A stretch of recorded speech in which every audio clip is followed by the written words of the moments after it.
അപ്പൊ ദേ ഈ സുന്ദരക്കുട്ടൻ പോണത് അങ്ങ് തൃപ്പൂണിത്തുറയിലേക്കാട്ടോ. അപ്പൊ ഞങ്ങൾ ദേ ഇവനെ കൊണ്ടാക്കാൻ വേണ്ടി പോവാണ്. അപ്പൊ നമുക്ക് ഒരുമിച്ച് ഇവനെ അങ്ങ് കൊണ്ടാക്കിയിട്ട് വന്നാലോ? പോവാ.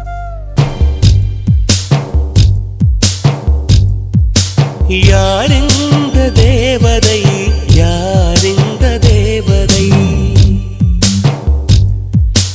யாரிந்த தேவதை யாரிந்த தேவதை ஒரு கோடி பூக்கள் உலகெங்கும் உண்டு இந்த பெண் போல அழகான பூ ஒன்று உள்ளதா யாரிந்த தேவதை